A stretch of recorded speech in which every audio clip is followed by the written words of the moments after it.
Good evening, ladies and gentlemen, and welcome to DKMN Esports here for round number 4 of the Esports Championship in the Elite Series. My name is, of course, Ivor Bryn Mike, going to be taking you through the action, and joined alongside with me is the one, is the only, is Mr. SJ. How are you doing, SJ? Yeah, good, Mike. I'm looking forward to another great race, especially around a very, very technical track, which I must say Suzuka is one of those very, very technical tracks, especially Sector 1, so I'm looking forward to it.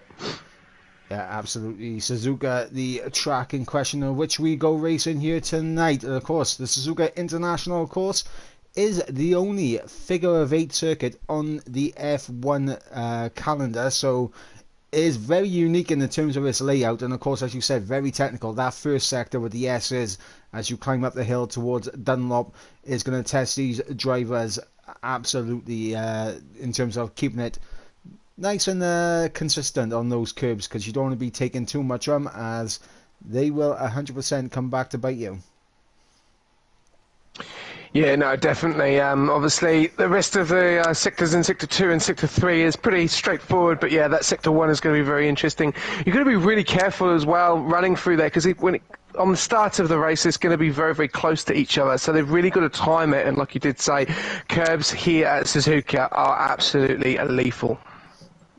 Yeah, absolutely, and of course, first driver's going to be out on track, as I was just quickly getting the audio settings right, because I forgot to turn them down the other day. But the first man out on track is the IRT driver of Capri, as he is coming through the hairpin right now. Obviously, in terms of a lap time around you, it's going to be so crucial for every single one of these drivers just to get something on the board early on, because you don't want to be getting too many invalidations. Of course, there are a few areas where invalidations can be picked up, and of course losing the car is another thing, and just getting a lap time on the board does wonders in terms of your preparation for this track.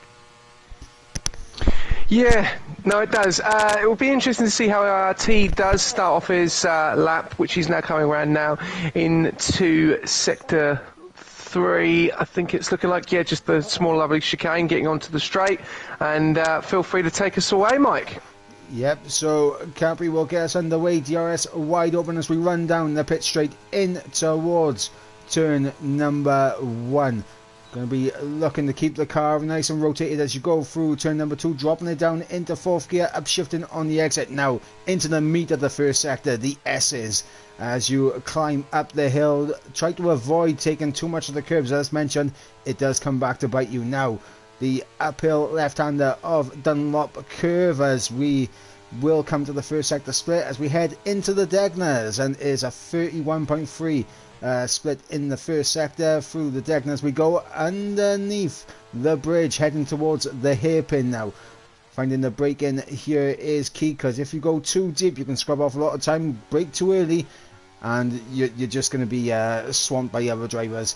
But now the run towards Spoon Curve, where we've seen a certain Sebastian Vettel spin it by trying to launch one down the inside of Max Verstappen a few years back, but hopefully we won't be seeing any of that tonight. But through through Spoon Curve goes Capri, and now is flat out to 130R, the flat out left-hander, and now into the final chicane, the Casio Triangle, breaking down 3rd gear. Need to get the car rotated, need to get on the traction as well on the exit, and now to the line will come IRT Cappy, and it's going to be a 28.1 to get us underway.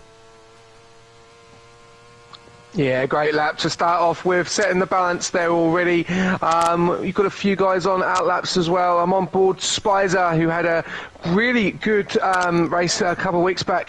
Could you see there now? Mika just done a 127. So, the times are flying in now, Mike. Yep, the times are definitely flying in, and what a lap time there from. Now this is where it's going to be absolutely testing my pronunciation capabilities here. Neil Shendrick I'm going to go with for that as Lifeboat. Immediately beats it. At least that one's a little bit easier for me to pronounce. As Lifeboat there with a 27 flat. So already into the low 27s. Definitely going to be seeing 26s here tonight. But it is overcast conditions, which is interesting. So maybe we could be seeing some wet weather towards the end of qualifying. Just looking in the sky at the moment, it looks all right at the moment. We could do, and if we do, I'll tell you something, it's going to be very slippery around Suzuka in the wet here.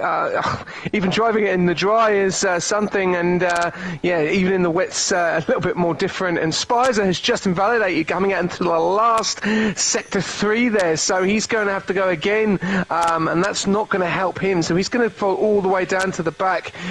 When you've got QRD Joe, Spicer, Nick Klepp, X-Type, RV Haribo and RCR Reader still to do their laps. Yeah, but we do have QRT Joe's coming for the Casio Triangle now. It is an all-valid lap, and we're going to see what the QRT driver can do as he comes to the line, and it's going to be good enough for P10 at 27.6. I've also just seen that CPI Mick, another one I can't pronounce very well, I'll give it a go. CPI Michelin.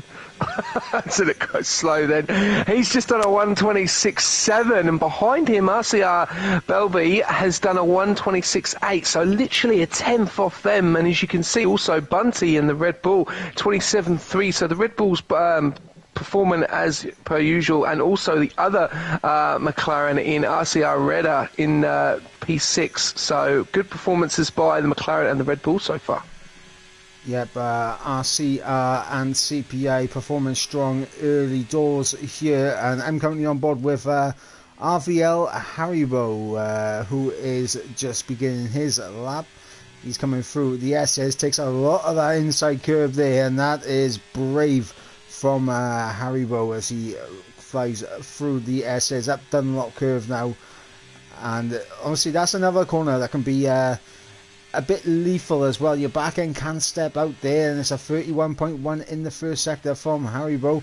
Good traction out of the deck now. It's underneath the bridge, now heading towards the hairpin. 7th gear breaking down into 3rd, gets a little bit onto that inside curve. That will just scrub off a little bit of time. Not ideal to be hitting that curve at the hairpin, but Haribo now flat out towards Spoon. 50-meter board, there's your brake reference, and you're going to be turning in and getting the car rotated through Spoon.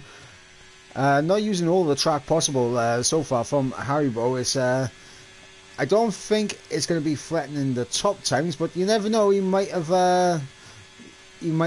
just absolutely nailed this lap. But coming through the Casio Triangle, I believe he'd done a 1:10.7 in the middle sector, but through the Casio Triangle, keeping it nice and tight to minimise the distance to the line, and it's going to be a 27.4. Lovely lap again. Looking a lot in the 27s, so P3 all the way down to P13 in the 27s. I'm just on board Nick Lope. I'll say Nick Lope. He's now coming around to start his final lap. So he's coming down the main part of the DRS, burning as much as he can. How's he going to take in the loop here? This is the one to watch out for. A little bit of traffic on the right-hand side. Got to watch out for that. Doesn't ride any of the curb. Rides the curb on the left-hand side. Coming on to the outside. Good exit there. Coming in. He's the yellow flag in front of him in Sector 3. Very well done there. Getting a really good exit coming into... Oh, he's hit the curb and loses it. And validation actually spins and loses it completely, and here comes his teammate as well, come around the corner. So there you go, there is the first culprit, Mike, on the curb in qualifying. Nick Clope. Yeah, and we did mention that don't want to be taking advantage of these curbs, because if you try and bite them, they will bite back, and trust me, they bite harder. And Capri was about to go for another lap, but unfortunately invalidated on the exit of turn 2. Just could not get the car rotated enough to get to stay within the limits. We got Mika on a lap right now, currently down in P13 with a 27.6, and very gingerly on throttle there, coming through turn 2. But this is the part of the track where you can really gain some time, but you can also lose some time as well. Like the S's, you can be a good 2/10 up just on your sector 1 split if you absolutely nail it. And obviously Mika there a 10.5 up in sector 1, so a much better performance through the S's for Mika as we head towards the hairpin. breaking down once again. Second gear, the choice for Mika. Gets the car rotated lovely. Good on the traction on the exit as well. And that's why I meant about avoiding that inside curve at the hairpin. We saw it earlier, but Mika does avoid it. And now heading into Spoon. 6th gear on the entry. Breaking down again, going into 4th gear for the exit. Using all the track possible there. The NLR driver as he heads to the middle sector split.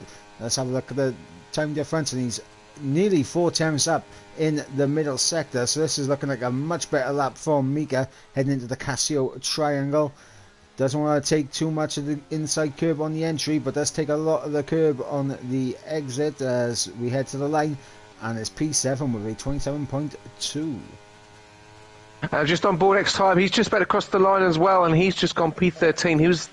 He was one of the last cars to set a lap, but also you've also got Spicer as well, who is now just coming in sector 1. Let's see how he's gone. He's the other car that hasn't set a time at the moment. He's like you're saying, sector 1 is the one where you either lose time or gain time, depending on how you're going to take it. A little bit of traffic in front of Spicer here. He's coming through into sector 1. He's probably going to get a really good slipstream off the car in front. No, he doesn't for the time being. Now he comes in to sector 2, going to come through the tunnel, goes a little bit wide right on the curb there, coming up to the last chicane into sector 2, so he takes it really nice and wide, get a good exit on the outside there. Then coming round the corner, last few corners, coming in to sector 3, which is the long straight. How is he going to go? And dropping down to the 50, rides a little bit of the curb there, not going out too wide, trying to push it round as much as he can, getting an exit going wide, riding out to the curb, straight now all the way up sector 3, where the most powerful part of the track, the most speed as you can gain. You can see a little bit of a purple sector at the moment, so we'll have to wait and see. He's coming up to the last couple of corners, the lovely left and a right. There we go, riding the curb, good exit, coming out, pedal to the metal, DRS forming, and he is going to set a very impressive P7 126.958. Mike. Yeah, absolutely. Brilliant lap there from Spicer. So in the first lap was invalidated, but while we was on board with them, we saw a time come in from the ex-esports driver of Tony in Alpine, putting a 26.671, matched identically by Smalley Bulls there in terms of a lap time. So they set the identical lap times. Then we had Me Killer Any coming through with a 26.5 to put himself on provisional pole, which was immediately beaten by Damage, who comes through with a 26.3. So there we go, the times at the top really starting to come down now, and we're going to look to see who is on a flying lap that we can go on board with. I believe a lot of drivers are actually Nick on the in laps.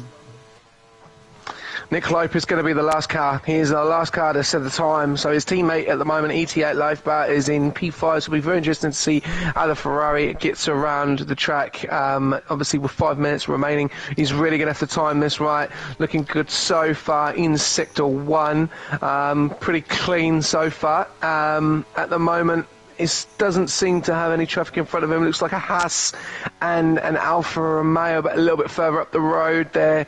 As you can see, burning a little bit of the ARS, getting a very good purple sector in Sector 1, but does lose a little bit of control there. Car moving left and right a little bit. Could have easily lost it there in Sector 1. This is looking quick at the moment. Coming into Sector 2 now. Burning that ERS. Still a little bit of traffic. Could get a slipstream here from the Haas, which could help the Ferrari in himself in Nick Lope. Down at P19. Just needs to get above a 128 to get in front of Ariel Devon Shove, but is he going to get up there with his teammate? We're about to wait and see.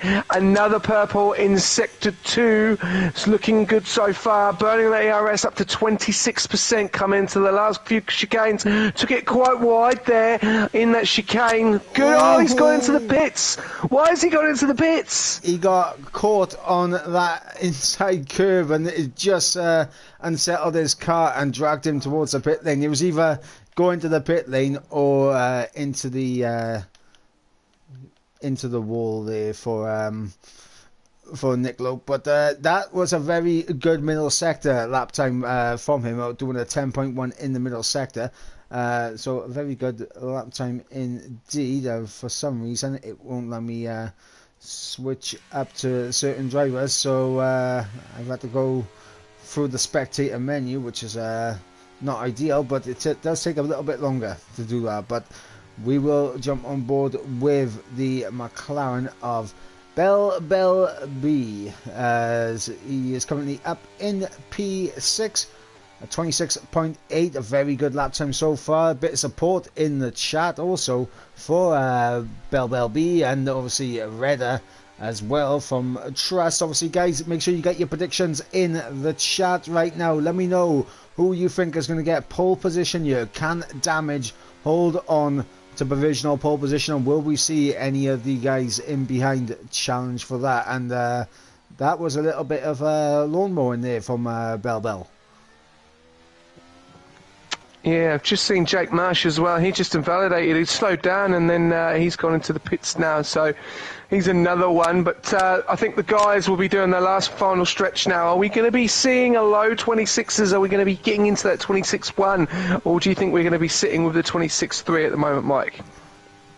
I mean, it all depends on how much more time these guys can find out there. Potentially, we could be seeing 25s if they absolutely nail it. I mean, we don't know as of yet, but Mika is going to be the first person to start his final run, as he is going to get himself geared up. And oh my god, yep, that is not what he wants to do to get himself geared up. Absolutely lighting up the rears on the exit of the Casio Triangle. And that is definitely going to compromise this top end speed coming down in towards turn 1. So he's definitely down on his time entering turn 1. But can he gain enough through sector 1 to get himself back into the positives? We're going to stay on board and find out as we go through the S's. 5th gear up into 6th there, now down into 4th, short shifting back up into 5th, short shifting into 6th as we head up through Dunlop Curve. Bell has retired from the session, and of course that is an instant in the S's there for Bell, so no improvement there for the McLaren. Mika does have a lot of traffic up ahead. He's going to hope that gets out of the way. He does have his teammate up ahead, so we may be seeing a little bit of a teammate slipstreaming going on if Mika gets close enough to his teammate. But as it currently stands, he's about a 10th down in the sector 1 split as we head into Spoon. All about the exit here, and that's quite a tight line, and honestly I think that's cost him a little bit of time there for Mika. It was a pretty tight to the inside line on the exit, and yeah, he's 3 tenths down. Unless he has an absolute monster Casio Triangle, I don't see an improvement here. And oh, traffic there for Mika, and Mika through the final corner. Yeah, he's going to peel off into the pits. He's done. Yeah, just looking at the times at the moment, no one's seeming to improve. ETA Life, but he's down on his time as well. So obviously pretty difficult to try and get to an improvement on their times at the moment. He's coming in sector 2. I'm just on board. Bunty, he's about to start his. We have Tony coming to the end of his lap. He has an Alfa Romeo in behind him. As Tony managed to improve, he marginally improves. The Alfa Romeo of, I believe that was Jones that just crossed the line. Found a little bit of time. We've got Tribe coming to the line, and oh my god, that is a way to finish your lap there from X-Tib. As we've got the Haas of Devon crossing the line, as Haribo just went on board with him as he loses his wheel. A lot of drivers now coming through the end of their lap. Spicer for the Casio Triangle, marginally up in the middle sector, and he's peeling off into the pits. We've got Bunty still out there on a lap. We got his teammate getting out of the way, so doesn't look like Mikela is going to be improving on his lap time, and Damage is back in the pits. He can't find time. Bunty a 10th up in the middle sector. He's getting a nice tow from the car in front of him, and of course that is his teammate. So good team work going on from the CPI drivers, as Bunty now to the line. And is it going to be an improvement? Yes, it is. He's up in the P5 right behind his teammate. So there we go. Teamwork comes through and pays out well. Neil Shendrick, unfortunately not going to be able to improve on his time, as you saw him go deep into the Casio Triangle. Miles off the pace, and yeah, Capri in as well. So that's going to bring an end to qualifying. Damage takes pole position, and for some reason Jake has been given a 5-second, 5-place grid drop, even though the AI has control of his car. Yes, I've just also looked there. What a performance by the Ferraris. ETA Lifeboat, he actually improved on his time. He went from, I think it was 126.7 to a 126.4. So, as you can see there, you've got a double Ferrari on the podium at the moment for quali. And then behind them, you've got a double Red Bull. So, great performances by them. Yeah, absolute. Yeah, I mean, absolute fantastic qualifying from a CPI perspective. Of course, we'll run you through the order one more time. So it is JR Damage taking a pole position ahead of Lifeboat in P2, joins him on the front row. Nick Loeb in P3, and that's a fantastic final lap from the Ferrari ET8, living well up there in second and third. CPI with both of their drivers lining fourth and fifth of Mikela and Bunty. Then we got Tony in 6th, Small Bulls in 7th, Bell in 8th, Jills in 9th, and of course Jake in 10th, but he does have that 5-place grid drop, so Spicer will be 10th, Joe's, Redder, Mika, and of course Neil Shendrick will jump ahead of Jake here. Then of course we'll have Capri, Haribo, Tib, and Devon rounding out the final spot on the grid. And with that, a very intriguing qualifying session. It looks like Damage at the moment just has this track nailed down. Not if the Ferraris have anything to do by it. Obviously, both of them, like we've seen Bunty and Mick Killer work very well together. It'll be very interesting to see how the Ferraris take it from the start, because that loop is going to be very, very interesting in turn one to see if they're going to come alongside them, or are they just going to stick behind them for a few laps and then start to use the DRS, because obviously Damage is going to come under threat with the DRS straight away with no one in front of him. So I think it'll be very interesting. But yeah, like you said, he's in control at the moment, but I'm not thinking it's going to go his way. I think the Ferraris are going to attack at some point. We'll have to wait and see. Of course, we are getting confirmation if it will be a restart for that time penalty, because the AI was in control of his car. We're waiting to find out what's going to happen. Obviously, they're doing their diligent work behind the scenes, because yeah, AI was in control of the car, and that penalty shouldn't have happened.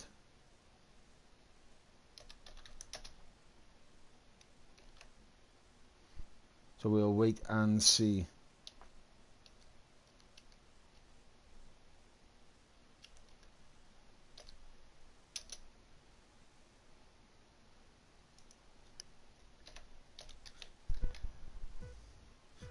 But we are going, apparently, 5 red lights and underway, no formation lap, so we'll keep you updated if we do get the restart. And of course, Jake will be hoping that he does, because, of course, for him, he wants the ability to be able to start in the correct position. And obviously, I'm going to be doing my diligent work behind the scenes to try and get this sorted. So I'm going to leave you guys on board with Bell.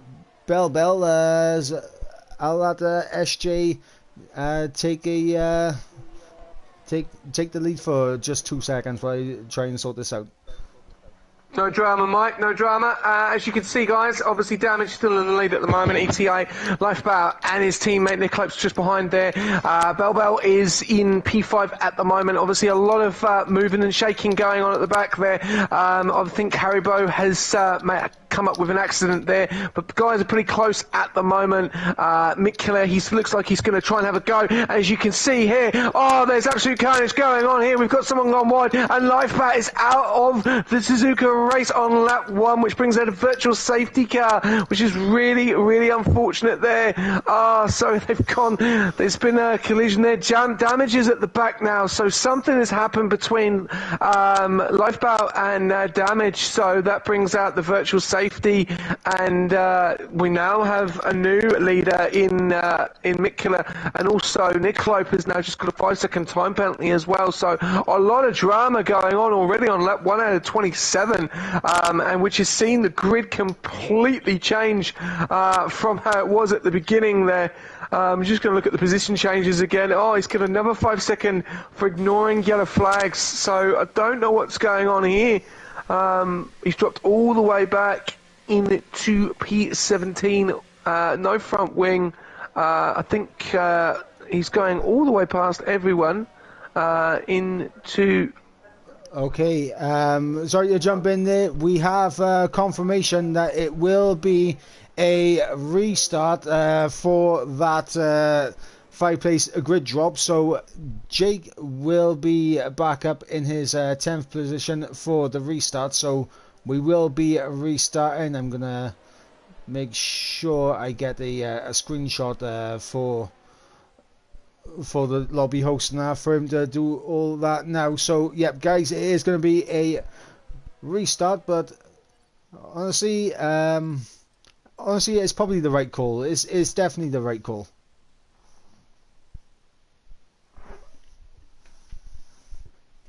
I don't know how you feel about it, SJ. You agree restart for that? Yeah, it just seemed like there was a few problems going on there. Obviously, you could see that ETA and Damage, I think, came together, so I don't know what happened there. But yeah, with the 5-grid place penalty, it's a little bit unfair on the driver, because sometimes they can cross the line and then all of a sudden they can get a penalty waiting for the other cars, and they sit right behind them. So yeah, I don't know what's going on there, but Codemaster's doing its normal as always. Yeah, we'll actually no, we won't go into theatre. I'm trying to remember where the showroom is. Right, here we go. We'll just go on the showroom, and we'll jump on board with the Mercedes, because of course Damage was the guy who put it on pole. So we'll yeah, stay on board with the Mercedes. Of course, while we are in this brief little intermission, one thing that I would like to go through is, of course, the standings, because we haven't actually quite gone through them yet as they currently stand. So Team Valor currently lead the way on 73 points, with WOR Esports in second place. Of course, Valor on 73 points and WOR on 50 points. 46 points for the team in third place. That's Juventus Racing on 46 in third, and then of course CPI in fourth on 44 points. 26 points for ET8 in fifth place. Then we got RCR Esports on 19 points in sixth. NLR in seventh with 10 points, and of course we got TTL Esports on 4 points in eighth. IRT Academy on 3 points in ninth, and X Esports yet to get a point on the board. They are down in 10th place, and of course with 3 rounds to go, 3 rounds already gone so far. How do you think these teams have been shaping up in terms of the way that is looking in the standings right now? Well, Team Valor obviously have dominated. Volker and the last few races has absolutely dominated. But yeah, CPI seem to be up there as well. Obviously, the great partnership between McKiller and Bunty goes a long way. Obviously, McLaren, what team they are in? I'm just trying to work. It's the RCR, so that'll be an interesting one as well. They look quite good at the moment in quali, but yeah, it's ET8. you can't underestimate them either. But I'm not sure. Things can happen. It's still early days. Obviously, round 4, there are plenty of rounds to go. But yeah, at the moment, I think CPI are gonna be ones to watch. I think they could be the dark horses going up the standings. Yep, absolutely. And of course, with Valor being the team out in front as it currently stands, it's going to be interesting to see if they can maintain that lead, because Juventus Racing, obviously, with Damage picking up pole position, looked very good as well. And of course, CPI looking racy as well. Yeah, it's going to be a very intriguing one. And of course, ET8 was also up there as well, so of course that's going to be taking points away from the Valor team. And of course, if they drop down the order, then it's going to be difficult for them to get themselves back up, as I believe we do have the invites out now, so I'll quickly join through that. I believe everyone's waiting on me, so it is unfortunate, but yeah, we are going to be getting the lobby back up and going in quick succession. So just bear with us, guys, as we are in the lobby once again. And just to confirm in the chat for everyone that is still watching right now, we are having a restarted lobby because of the fact that the no, it wasn't the Ferrari, it was the Alfa Romeo of Jake getting a unfair 5-place grid drop after the checker flag was out and the AI was in control of his car. Of course, he qualified in P10, so he got dropped all the way down to P15 when he did absolutely nothing wrong. So that is why we are having a restart here. Of course, the order will be sorted momentarily as we wait for Mikela to get everything shaped up. Obviously, he has to do the customization himself with the grid.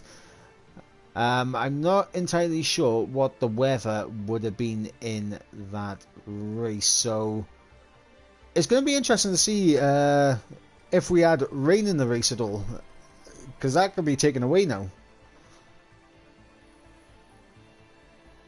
Yep. No, that did look a little bit overcast. Obviously in quali it did, but the race itself looked, yeah, it looked like basically it was going to be clear. So obviously no comments or rumours going around, obviously in regards to what the weather's going to be. But yeah, that is unfortunate if not. But yeah, I think it was clear, if I remember, unless anyone else knows any more information than me and Mike. Potentially. I mean, the thing is, like, it could have gone overcast to wet by the end of the race. I mean, from the looks of it, looks like it was going to be a clear race throughout, because from the looks of the weather, it does appear to be sunshine in Suzuka. And honestly, it's been sunshine here today. You know, just going off the weather that we're having at the moment, you know, a bit of sunshine out there today, and that is a rarity, especially where I'm from. Well, it's morning here, and the sun is just coming out of the clouds. So 7:38 a.m. in the lovely New Zealand. New Zealand, the home of my most hated rugby opponents, because we never beat you. Yeah, no, they are an interesting team. Obviously, you can tell from my accent, I am not a Kiwi, I am British. But yeah, it's not my main sport over here that I watch. It's all about the football, as they call it, soccer over here. So yeah. No, they don't, do they? Yeah, they do. Which reminds me, next week is the start of the Premier League, so cannot wait for that.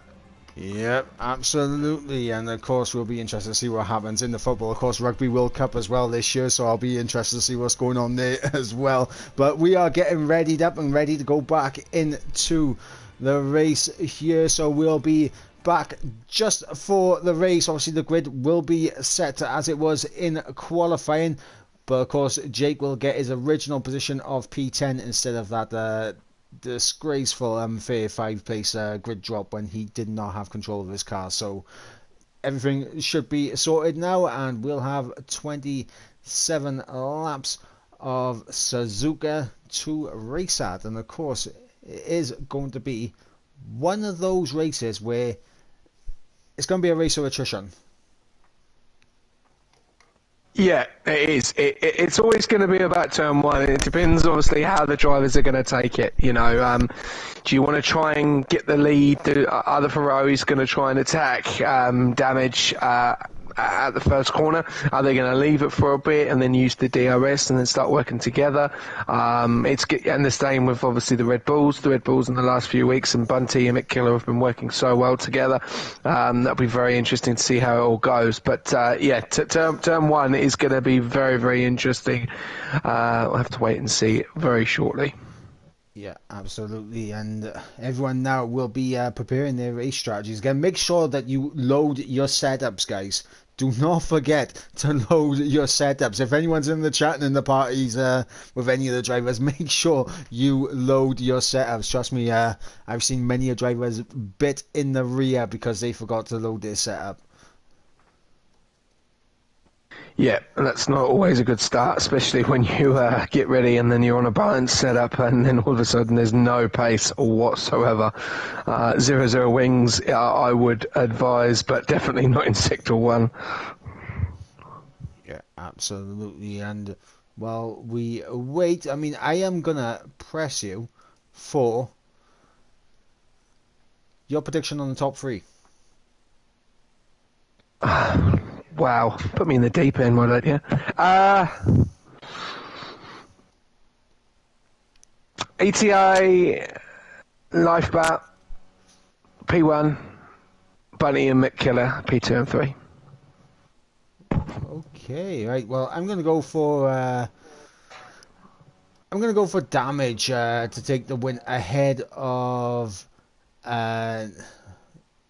it's called Nick Lope, I believe it was. I mean, I got a small screen right now, so I can't really see. But we'll get into it now with the 5 red lights.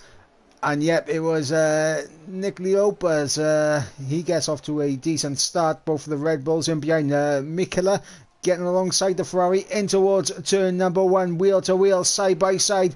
And you got Small Balls and Tony in behind going wheel to wheel as well. As we got a yellow flag, looks like one of the Hasses is around, and that is of course Haribo who is around. Let's get the tyre compounds up and see what everyone has gone for. Tony going for a set of the soft tyres. Spicer going for a set of the soft tyres. Mediums for Tib, Devon and Haribo at the back. Everyone else on a set of the white wall hard tyres.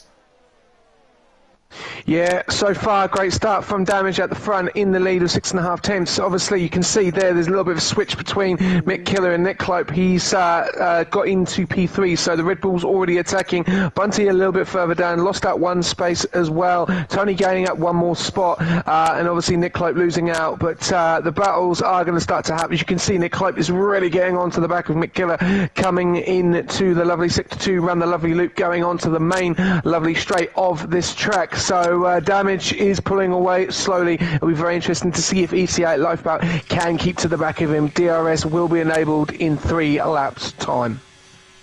Yeah, and of course to finish off my top 3 predictions, I'm going to go for Damage, Nick Lope, and do you know what? I am going to go for an outside shout here of Smalley Balls.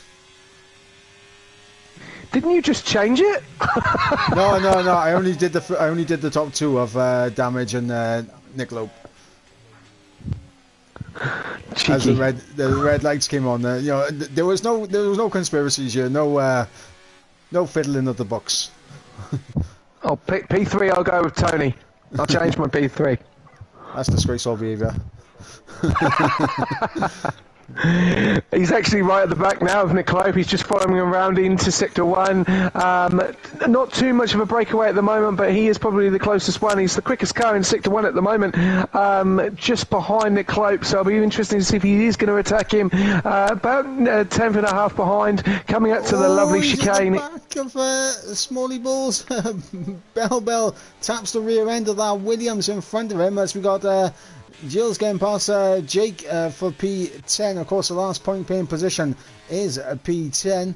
So Jake losing out on that. I mean, you got Tony on the set of the softs. He needs to be getting these moves done ASAP. We got Rishi in the chat saying, "Are we sure, Mike?" Absolutely, I am sure. You're going to rewind the stream and check it back. Well, he's definitely sure, and yeah, like he's saying, Tony on them softs, he's really going to have to start pushing them in because it's obviously the quicker tyre compared to those hards, but he's not going to want to be in this position if Bunty does get closer to him on those hards because the softs are going to be the quicker tyre. As you can see, he's getting closer to Niccolo, but not actually making the move. So are those softs actually working at the moment? I would have to wait and see. You also got Spicer, he's getting a little bit closer to Bell in P8. He is also on the softs as well. So the soft runners really do need to start getting a move on, Mike. Jake has lost it. Jake has lost it on the curbs and he's around falling down towards the back of the field. The Alfa Romeo getting overtaken by the Haas and yep, down to the back goes Jake. But yeah, as you were saying, Spicer on those softs needs to get onto the back and start making some moves. Obviously, Tony up there in P5. Going to be difficult for him to make any moves once DRS is going to be in play. But of course, that will happen as we come down the start-finish straight to begin lap number 4. Obviously, it is activated now as we're on lap 3, but it won't come into effect until we start lap 4. Nick Loeb on the back of Mikela here for P3, and it actually looks like the Ferrari's more likely to make a move than the Alpine is currently. Well, Spicer's actually just lost out to Miguez in P9 on the soft, so not going to plan at the moment for Spicer in that P10 position. These soft runners are really going to have to start getting these tyres up to temp, otherwise they are going to be a sitting duck when the DRS is enabled, like you just said. Yeah, and of course, Bundy being outside of that window, he's going to begin to come under pressure from Smalley Balls. If Smalley Balls can close up to the back of that Red Bull. Obviously, Bell has managed to just momentarily drop outside that 1 second window, but he's just managed to get himself back in it. Now, this is not a horrible thing for Bundy, as we see him getting back within that 1 second, being a decent gap away from cars in front of you. Reduces the dirty air effect in the S's. It's very difficult to follow a car through there. So, I mean, I honestly think Bundy right now is sitting in a nice spot. He's got a little bit of air in front of him where he can just cruise through the S's without much in terms of the dirty air effect.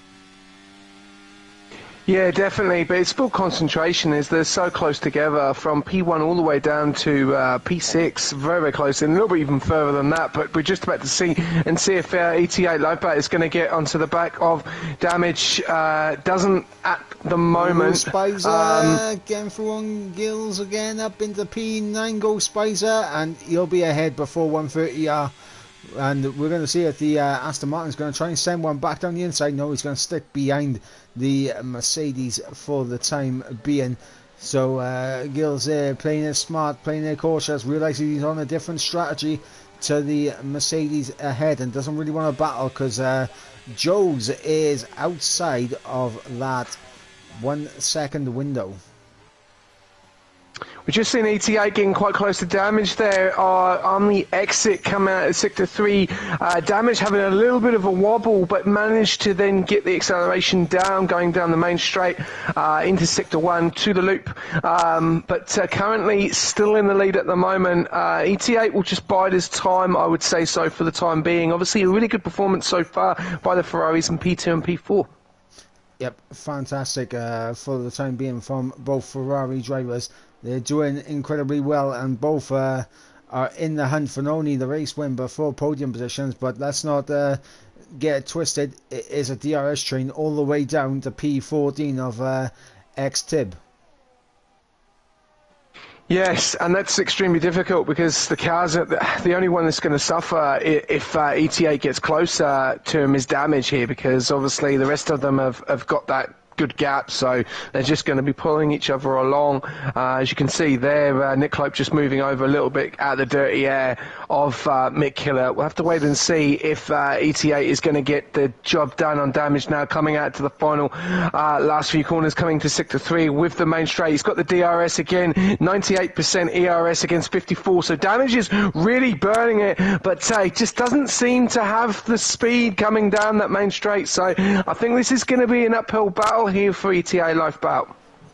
Yeah, and of course, yellow flags out, and I believe this is for a virtual safety car, because I think there was a little bit of a incident towards the back as Haribo into the pits, and so is Neil Shendrick. Both of them into the pits, and Jake still going around and trying to catch up to the back of the pack. It is a virtual safety car, so not a full course safety car, so these guys are going to have to be very careful on the restart, because you can pick up drive-through penalties, and looks like everyone has managed to get away with it scot-free this time, but that has allowed Bunty to have that 1.2 second gap on Smalley Balls now, so the gap's beginning to form in the midfield. We got the top pack, we got a mid pack, and we got a pack at the tail end of the grid. I've also noticed that Spicer has just got back in front of McKaiser in the Aston Martin, so there's just only one position at the moment, but HBR Tony just sitting in that P5, not being able to get past Nick Lope on 5 laps soft, so those tyres are going to start to go off, so it'll be very interesting to see what Bunty's going to be able to do on those hards behind, but not helping Tony at the moment, Mike. Absolutely not helping him as it currently stands. Now this is going to be interesting because looks like a little bit of contact for the Casio triangle, and look at me Killer going to try and draw alongside the Ferrari and try and get this move done. He's got his teammate tucked in behind who's going to use a bit of the slipstream. It's going to be 4 wide into turn 1, surely not. No, 3 wide into turn 1. This is incredible as both of the Ferraris go off track as Lifeboat and Nick Lope rejoin, and they rejoin in 4th and 5th respectfully. Mikila Damage able to stay on track, and Tony there gets 2 free positions up in the P3 now. That went terribly wrong for the Ferraris there. Great bit of action there coming into lap 7, but as you could see, just didn't brake enough and obviously went off the track. Could have been curtains for both of them if they didn't put on the brakes there, but that's gone horribly wrong, and they are now all the way down in P4 and P5, so losing out placements there, and HBR Tony on the softs now, so is he going to start to push? But he does have Nick Lope behind him with about 2.5, and we've got McKiller, who is very, very close to Damage, and it looks like he's going to try and get the move done. He's run about 2.5 temps currently at the moment, but Damage still in control, both on the same tyres, so it's hards versus hards, and here we go. Here we're going to go. He's going to get the job done before, is he? No, he's just going to stick behind him, as you can see, just going to follow him all the way, probably wait until the last few corners and then attack him on Sector 3. Nick Lope sends it down the inside, almost pushing Tony off track with that lunge. In fact, did push him off track to a degree. If I was Nick Lope, I would probably concede that position back to Tony as Mikela gets through with DRS up into the race lead. Goes the Red Bull, the CPI driver. Juventus Racing is down a position. Damage. And yeah, both of the Ferraris getting through on Tony there, but I think that could be a contentious opinion from Tony's point of view there. Nick Lope sending a lunge and essentially forcing Tony off track there. But yeah, both of the Ferraris now back up into P3 and P4. Of course, Damage and Mikila over a second clear now as they just dip back under the second. But yeah, now this is going to be intriguing because now with these guys on the teetering edge of DRS, they're going to use a lot of the battery that they've saved up to get themselves back in, and in fact it looks like they have to a certain degree. Yeah, no, it's really, really good performance so far by Mick Cleary in the lead at the moment. The battle is probably pretty close between Bell and Small Ballsy there. He's just literally behind him at the moment, but you've also got McGiss who's actually starting to catch up to the back of Spicer, so definitely them softs are going to be going off. As you can see, he's nearly a 10th, but just behind him, he's probably going to wait for the DRS. It's going to be very interesting to see if he's going to be able to get the move. I don't know if he's going to have the acceleration. 56. Oh, he's made a bit of a mistake there, and McGill looks like he's going to get the job done. Back into P9. Spicer has just literally oversteered there a little bit and loses out one place. But yep, so McGill has just moved into P9.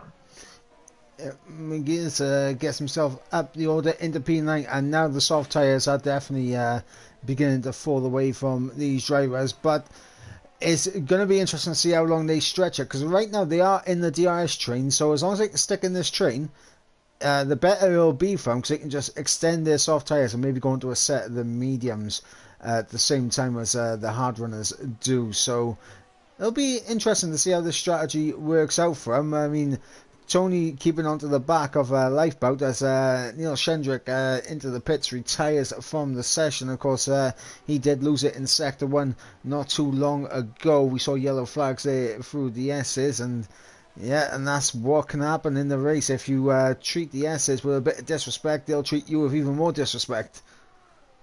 Yeah, 100%. Obviously, it's a terrible sector. I never get it right, even in that Sector 1. HBR Tony doing pretty well actually, keeping to the back of Lifeboat on those softs. But like you said, in regards to the pit stop strategy, I'd be wanting to try and push them to lap 10 at least as much as you can, and try not lose any position try and not lose as many positions, and then go the 17 laps on the softs. That would be the plan. He's doing quite well at the moment, just sticking behind him, 3.5 tenths behind. He's got a 6.5 tenth gap to Bunty behind him, so doing pretty well. And I think this is going to come down to strategy. As you can see, everyone very, very close together. Damage is only around about 4.5 tenths behind McKellar at the moment, and then you obviously got the two Ferraris and Nick Clope and Lifebat. So I think it's going to be strategy, and it's going to be very interesting to see, Mike, how the two Ferraris work this out.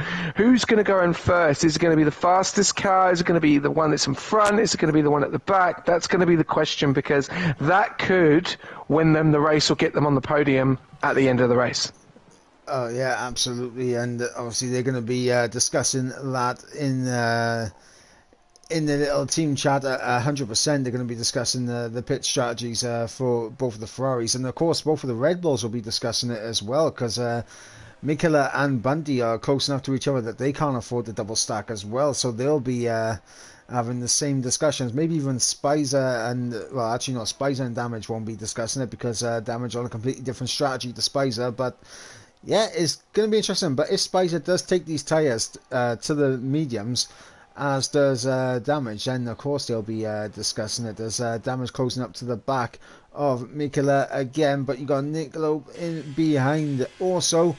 DRS activated for the pair of them. Will we see Damage close up enough to go for a move? Looks like he's just going to stay back for the time being.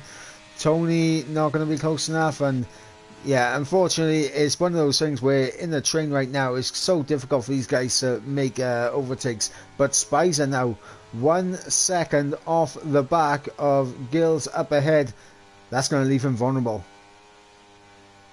Yeah, as you can see, the softs have definitely fallen away for him. Not so much for RBR Tony at the moment. He's still 3.5 tenths. I thought they would probably be coming in around about this time, so probably may push around, I don't know, maybe a lap 13, 14 maybe, or we could see them coming in. Obviously the hards still going to, they'll probably go for a lot more, and then obviously they'll be on the lovely mediums to the end, or maybe even the soft, so that'll be very interesting to see. But yeah, it's definitely not helping Spicer at the moment. He's just pulled in the gap a little bit, 2.5 tenths there to McGiss, but it's dropping again, and it will start to drop even more. As you can see, Tommy though just 2.5 tenths behind Lifeboat, which is a strong performance on 10 lap soft at the moment. Yeah, those softs will absolutely be screaming right now on Tony and Spicer's car, and you can see Spicer, he's just dropping away and he can't keep up with these guys in the corner. But Tony appears to have better tyre life currently, as Mika has lost the car through the deckness, and that is not what he needs. But I think he could be looking to try and get a safety car. Spicer in the pits now, so let's have a look and see what tyres he goes on to. It's the yellow old medium compound tyres for the Mercedes. Spicer in, Jake comes in, and so does Devlin, who Devlin is absolutely... I have no idea what's going on there, but it's a full course safety car. Yeah, so that's definitely changed things up. I'm quite surprised with that pit stop there from Spicer. I thought he may have gone on the hards. With the drive-through penalty under the safety car conditions, that is not what you want to see. Devlin going for a set of the hard tyres. Now, they'll 100% get at the end, no issues whatsoever. But under the safety car conditions, I would be strapping on a set of the mediums. And, of course, now Lifeboat and Nick Loeb, and, of course, Mikila and Bundy are in a situation where they have to double stack. Same with Bell and Redder here. In fact, Redder actually dropping back a bit, so maybe he'll just about get away with double stacking with his teammate. But this is one of those now where Lifeboat, I think he's going to have to take the punishment of double stacking with his teammates. Same with Bundy as well, because you lose so much more time by trying to stay out and go for another lap, and it's just not worth it not double stack right now. Yeah, he'll lose too much time if he goes around again. So yeah, like you're saying, the double stack is going to be interesting. We're just about to see them all come in, and I would say we're going to see Lifeboat. Sorry, we're going to see all of them coming. You're right. Yeah, Lifeboat was backing up the pack to try and not lose so much time double stacking. So looks like Bundy has actually got away with that a bit better than Lifeboat. Could actually jump ahead of the Ferrari here, and in fact he does jump ahead of the Ferrari, so Bundy ahead of Lifeboat. Lifeboat is going to rejoin just behind Gill, so that's how much the double stack cost Lifeboat here. Obviously this is heartbreaking for Spicer, who pit the lap previous, and obviously he's going to be rejoining, and he's going to join right behind Lifeboat here.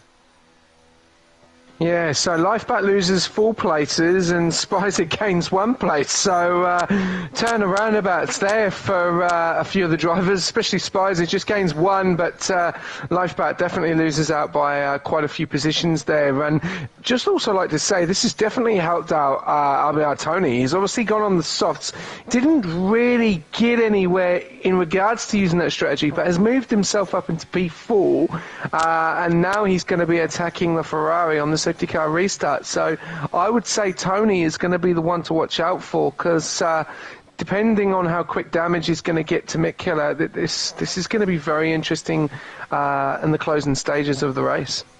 Yeah, absolutely, and we already know Tony's tyre wear very decent on that first stint with the softs. He kept it well and kept the pace up with the guys on the hards very well. I just want to point out, right, I mean, I believe that my prediction at the start of the race for the top 3 is still on by you. Yours is a little bit shaky. Yeah, no, mine's gone AWOL. ETA Lifeboat has let me down there. I can't even remember what I said. I said I double Red Bull, didn't I? Yeah, and, you said it. And Lifeboat. No, it was... Well, I got one. I got one right. Did you... I'm not sure, did you say double Red Bull, or did you say double Ferrari with a Red Bull? No, I said Mick Killer. I think I said ETA Lifeboat P1 and Mick Killer and Bunty P2 and P3. Ah, right. I wasn't sure if you went the other way round with Mick Killer P1. One at the moment. I mean, I'm just saying, like, you know, Damage currently P2. He was my tip for the win. Nick Loeb in P3 was my tip for second, and then Smalley Balls in P5, who was my tip for third.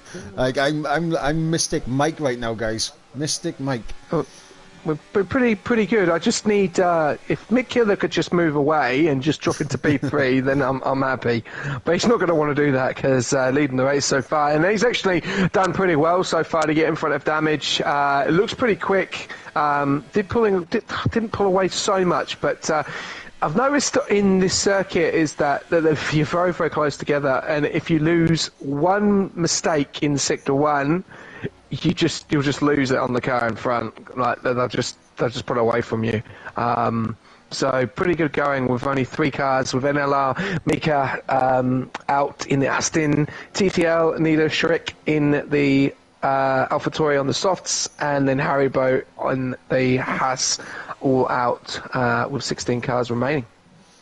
Yeah, absolutely, and it is unfortunate for the 3 drivers that have unfortunately DNF'd from this race. Mika picking up that drive-through penalty and thinking, yeah, my race is done here, and retiring in the pits. Obviously, Neil Shendrick and Haribo also retiring in the pits after many spins and incidents going on for them. They just weren't hooked up with this track, and you kind of need to be. If you're going to be racing at Suzuka, you have to be dialed into this track. Yes, 100%. Like we said earlier on, just so the recap of Sector 1 is deadly. Like, I never get it right. If I see Japan on the calendar, I'm reserving or I'm away.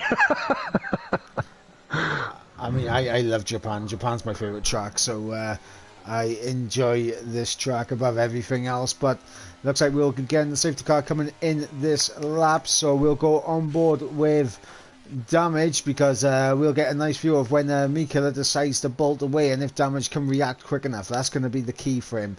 He's got to be on it. He's got to react to when Mikela decides to bolt. Niccolo in behind, and Tony as well also need to be on it so that they can try and get some positions, because at this point this is where your opportunity are to get some overtakes done early on this restart. And yet Mikela has gone, and it looks like he is absolutely caught Damage napping here through the Casio triangle, and Niccolo potentially could be looking to make a move here if he can get a good enough run. He doesn't want to use his ERS though, so not really going for it. But yep, no moves thus far on the restart. Yeah, no, really good start there by Mikela getting away there. 9.5 tenths. Nick Cloak was going to be interesting to see, because if he doesn't put his foot down, Damage in front, he could lose the opportunity with the DRS, and which is then going to bring him under pressure. So he's really going to have to try and push that gap in really quickly there. 8.5 tenths at the moment, now knocking up to 9.5 tenths. As you can see there, Mikela was burning a little bit of the DRS at the moment currently, but now it's just pulled out of virtual safety. So that's not it's helped him a little bit, but definitely going to be interesting to see if Nick Lope is going to be able to get on the back of Damage, but it doesn't look like he is because it's dropped it down. So a little bit of a lifeliner there for Damage at the moment, Mike. Yeah, potentially it does kind of reset it, and again Damage needs to be alert for when the virtual safety car decides to end. One person who looked very close to making a move before the virtual safety car came out was Gills, looking at the back of Bundy, which I was on board with. The Aston Martin getting very close to the rear wing of that Red Bull, and yeah, if Bunty doesn't have a good restart here, he could be under some pressure from Gills and Lifeboat. And there's Tib with a drive-through penalty for speeding under VSC, and that's the one thing you got to keep an eye on and keep yourself in the green delta. You don't want to be dipping into the red. You don't. Obviously, a virtual safety car is just going to bring them all together, and obviously they're going to have to watch their delta times. But at the moment, lap 16 out of 27, McKiller is in charge, and there we go. We are green lights once again. Yep, absolutely. And it looks like Damage has actually responded quite well to Mikela. There hasn't really been much change in that gap. Bundy, Lifeboat and Hills, where they got very close to each other on the restart of that virtual safety car, and the Aston Martin almost pushing the Red Bull through the corners now. Potentially, if it opens up for him, could look for a lunge in the hairpin. but doesn't want to risk it. And meanwhile, we got Barbell who looks down the inside of QRT Joes. And Bell gets up into P10, the McLaren, making a move, and up the order goes to McLaren. You got the IRT Cappy on the back of Jake there for P12, and this could be an interesting battle. Yes, you can see there that Damage is now fallen back, so if Nick Lope carries on with this, he's going to get past Damage. Have to wait and see. I think we're coming into the last few corners. DRS is not going to be enabled as of yet, so it's going to hurt Nick Lope because he's going to want that DRS. It's enabled on the next lap, which is unfortunate. So he is going to try and push through. He's going to use all of his ERS coming down the main straight. He's going to go for the move. No, he doesn't. He sticks behind. He's going to have to want to get this done as soon as possible. But the problem is here, Mike, McKiller is going to run away with it if these two keep battling. Yeah, absolutely, and that's the thing that these guys need to be concerned about, as Cappy has gone around on the exit of turn 2 in the background, but yet McKiller pulling away, and Nick Lope almost getting the job done on Damage there, but of course with the aid of DRS next time around he's sure to get it done on the run down in towards turn 1. The question is, will Tony try to follow him through? That's going to be an interesting dynamic to see what Tony does, because these two battling in front of him allows Tony to close up and potentially try to pick the pieces of this battle, as Spicer overtaken Bell, who I believe Bell might have overtaken Spicer at the hairpin, but Spicer getting that position back, and they are 1 second off the back of Lifeboat now, so they can't afford to drop too far away. No, they're battling left, right and centre at the moment. In that sector 2 coming on, that lovely chicane. It was actually Bell in front, and then Spicer managed to nick it back. Doing pretty well down there at the moment, but going a little bit further up, is Nick Lope going to be able to get the job done on Damage now, coming in to sector 1 on the main straight. Here we go. DRS is enabled this time. He's going to have no problem. He does move over quite late though, and Nick Lope does get it, but he's going to go side by side. Oh, he's lost it. Damage is he's spun. Oh God, that's not happened. That is not what you want, and that has brought out not a safety car. It's a yellow flag at the moment, but that's how McKiller. He is now 1.8 seconds in front, and Damage is now all the way down into P14, just dropped down into P13. So, that's really unfortunate, but that's what happens. Tight wheel racing, and you've got to time it right. So it isn't going to be a battle now for Nick Lope and Tony to catch McKiller. Yeah, it's going to be a monstrous uphill battle now, and the gaps are spread now. Nick Lope has a 1.9 second gap to Tony in behind, who's going to be under pressure from Smalley and Bunty and Co in behind him. So it's going to be one of them ones where Tony just needs to try and break away. Smalley has used Smalley is looking decent on the ERS. What Tony needs to do is identify the parts of the track where he's quicker and can maybe get away with using a little bit extra ERS just to try and pull that extra gap. But it looks like Smalley right now is close enough, and he will go for the move here with DRS. He's going to look around the outside, and yeah, absolutely nothing that Tony can do there. He is absolutely swamped by DRS and ERS usage, and Smalley up into P3. So two of my three are in the podium position. Unfortunately, my podium predictions have gone out the window now with Damage having an instant with Nick Lope. But you were talking about Smalley balls there, just had a little bit of an oversteer there, managed to keep the back end, so he's getting a bit nervous without making those mistakes, but Tony's just sitting right there. You've also got McGitts is really close to Bunty, as you can see there, a lovely little train there from P3 all the way down to P7, so anyone is in that battle at the moment. So podium is still there for P4 down to P7, so it's going to be very interesting. And you can now start to see Nick Lope is now starting to rein in McKiller slowly. He's got 9.5 tenths, so he is going to get back under the DRS. He's there. He's at 8.5 attempts, 25% against Mick Killer's 33%. So he's running him in slowly. Bunty is getting closer to Tony as well. So, yeah, there's still a lot going on at the moment. Lap 19 out of 27.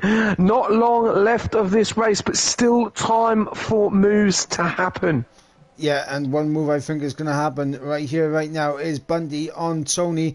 DRS will allow the Red Bull to get ahead of the Alpine, Aston and the Ferrari in behind, closing up, but not close enough. And Smalley did exactly what he needed to do. He used his ERS to pull that 1 second ahead of Tony, which he did do, but Bundy sitting there with a good chunk more ERS, and I think Bundy's going to be getting past Smalley on this following lap. QRT Jones has just had a little bit of a spin there, so damage goes up another place, up back into P12, but 6.9 seconds behind RCR Reader with 7 laps remaining. I think we could be on for my prediction, because if Bunty gets ballsy, then I've got 2 in the predictions. Just got Mick Keller in the wrong position at the moment. So, I mean, you did say lifeboat. Okay, 2 out. Well, 1. I need 1 more to get in there. I mean, you know, it's the wrong order, and it's better than something. It's something, but it's the wrong order right now. And what's called? I mean, both of our picks for the race went well down the order, but yeah, Bundy now on the back of Smalley Balls, and this is going to be a job done easy as you like with the help of ERS. Gill's getting through on Tony as well, and he's going to swoop through up into P5, goes the Aston Martin. So Tony dropping down the order. He's not doing what we kind of expected with him, you know, taking those softs and being on such good pace with such worn softs. He's not doing exactly what we thought at this point in the race.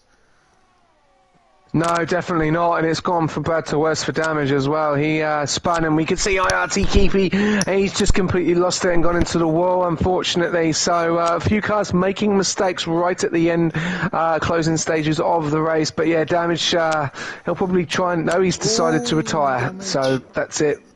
Yeah, that's my prediction. He has called it a night. That's my... Yep, you're out. Yep. It's over. My prediction has been broken, guys. As Lando Norris would say. It's broken. Can Bunty, though, Mike, can he catch Nick Lope with 6 laps remaining? Well, this is going to come down to whether Mikola is going to do a Sergio Perez here and really back up Nick Lope into Bunty. But, I mean, Bunty has to drop small labels. Bunty cannot be bringing along the entire train with him. He needs to drop these guys... pull clear, and then Mikola can probably begin to do that, because Nick Lope, if he gets a good enough run, he's going to go for the overtake. Right now he's just saving his ERS up, which is crucial, because they're both level on ERS as it currently stands. Bundy on the same amount of ERS, but Bundy 3 seconds back, needs to be pulling away from Smalley Balls, Gills, Tony, and of course Lifeboat. Yeah, that's the problem. As you can see now that Nick Lope is literally just right behind him. He slowed him down a little bit, but you're around about that 3 second gap, which has dropped. It was 2.9. It's now down back up to 3. And like you said, Smalley is just behind him with. And he has a little bit of a snatch there, Bunty. So it's going to be very interesting. I don't know if I think it's too far, to be honest with you, but it'll be very interesting what these Red Bulls can do. They've worked very well this season, the last few races, but I just think it's a little bit too far behind. That 3 seconds, if a safety car comes out, it will help them, but yeah, because Bunty's going to come under pressure from Smalley with the DRS at the moment, so I would say just go for the win, because Nick Lope is right there, and I think he's going to get the move. Jake has lost it. The safety car's out. Jake has lost it on the exit of Spoon. I saw the little dot on the minimap, and ladies and gentlemen, we have a full course safety car. Will we see soft tyres come into play here? Mikola yes, in. we will. In. Oh, someone stay out and gamble. I tell you what, Damage is going to be absolutely fuming right now that he's come into the pits and retired. The problem is, though, have Red Bull timed this well? Because I'm seeing Bunty, he's dropping down the back, and he's going a little bit further up. He's into P6, he's up into P5, P4. Oh, he's just... He loses out to Smalley. Oh, that's unfortunate. That may have not gone to plan. Oh, if we just had a little bit more, maybe 4 seconds behind, he would have got the P3, which would have then put him right behind Nicola. So it's going to be very interesting now, but Smalley has got the job done due to the double stack of Red Bull. So is Bunty going to be able to attack Smallbally and get that last P3? This is going to be very interesting on the safety car restart. Mike, I'm getting even more excited now for the restart of this race. Yeah, absolutely. And of course, one thing that I'm quite disappointed. I thought we would have seen people try and gamble, stick it out on the mediums that they were on, because of course, with the safety car being out, you're not gonna get any DRS laps remaining. So, in this track, it's very difficult to overtake as it is. So, I mean, I thought we would have seen some people sticking out on the mediums, try and be a little bit different, a little bit braver. Like, it could have worked out well for Bunty if Bunty had stayed out and what's called Mikela and Nick Loban did follow each other in, and Smalley and all them, Mikela and Bunty could have worked together to try and make sure they got themselves a 1-2, and the same thing could have happened if Lifeboat stayed out as well on a set of mediums. Of course, Lifeboat has lost a couple of places. I mean, he's behind Bell and Spicer now, so Lifeboat, that safety car not working out well for him, and the safety cars have done him over because he's been forced to pit both times, and both times he's at a double stack with his teammate. Yeah, no, I do agree with you. It would have been very interesting to see the medium stay out. I think the reasons why they haven't is Sector 1 on them softs, you're going to get a lot more grip, you're going to get a lot more, you're not going to make as many mistakes and probably worry about Sector 1 too much because the softs are going to be so much better in Sector 1. I've just got to point out, though, McGuiss in P5 in the Aston Martin, what a race he's had. He was around about that P10, P9 position, and he's got further up the grid, actually overtaken Tony. So he's had a really, really good race. Obviously made up 4 places as well. And the same as with Smalley as well. So they're looking like my driver of the days at the moment. But you've also got to take into account RVL Devon Shorve in the Haas. He's up into P11 at the moment. But yeah, I think that's the reasons why they've decided to go on the sauce, to get more better grip and get more better exits coming out of Sector 1. Yeah, I mean, the fresh softs will help in Sector 1, but Sector 1, you can't really overtake there. So, I mean, if, for example, if a Bundy or a Lifeboat did stay out on their mediums, like, they got their teammate directly behind them. Obviously, Lifeboat could have backed Mikela into Nick Lope for that P2 and then done the switch at the end to try and get Nick Lope the race win and possibly get the fastest lap. Because what this also does, it throws the fastest lap point up in the air on who's going to get it, because everyone's on fresh softs. Yes, that is true. But I also think that obviously coming into Sector 1 on those mediums, the softs are going to be so much quicker. So it's going to cause a domino effect, and basically the mediums would go through, but the softs would just basically be trying to push the mediums around, which then could cause an accident. So I think it's a tough one. We'll probably go away and be like, why did they not stay? I would say, like you're saying, like some of them, maybe Lifeboat staying on the mediums and the other one going on the softs, that would have been an interesting one, and the same with the Red Bulls as well. But that's not the case, and where everyone is on the softs with, I'd say, the safety car coming in this this lap, and 100%. Definitely, like you said, no DRS, so it's going to all be about skill and patience, I would say now. Yeah, and again, as previously mentioned under the first safety car, now Nick Lope needs to be alert for when Mikela decides to bolt, and he'll probably bolt on the exit of the Casio triangle. Nick Lope needs to be on it like the car bonnet here, and yep, there we go. Mikela gets a fantastic restart, and Smalley Bulls not close enough to Nick Lope here, but just 3 laps remaining in this race. If it was an extra lap, we would have 1 lap of DRS, but these guys are going to have to get done on track without the assistance of DRS, and we're going to see who's going to come out on top here. I'll definitely say that Small Ballsy, he'll definitely be using a lot of ERS, I would say, this lap to try and get onto the back of Nick Lope and try and make the move. As you can see there, McGuiss is only 2.5 tenths behind Bunty, so he is really close to him. So that could be one to watch out for at the moment. Is the Red Bulls going to go even worse at the moment? He's the quickest in Sector 1 so far. Is it going to get even worse for Red Bull? And he drops into P5 at the moment. Everyone pretty close together. As we know, Tony done very well on those softs in P6 very early on in the race, but didn't do as well on the mediums. But at the moment, it's looking likely that Tony or McGuiss could actually make the move here in this race. Yeah, absolutely. As Devon is dropping down the order, I think he's had a bit of a moment as Gilles and Tony, as you mentioned, on the back of Bundy. And it looks like the Aston Martin potentially is going to look for a move around the outside of the Casio triangle. No, he's going to potentially look for a nice little line on the exit on the ERS, surely, and it's just a better exit for Bundy, but Tony gets a better exit than Gilles, and this is going to be a drag race down in towards turn number 1, and looks like Gilles using the slipstream of the Red Bull to perfection there and stays ahead of Tony. Yeah, great defending there. You could see that Tony was right beside him, going to try and make the move, and McDawes was like, boom, shut that door. Great defending there by McGuiss for P5. Yeah, and also using the slipstream from Bundy to perfection, as well as Smalley Balls has already lost contact at the top 2.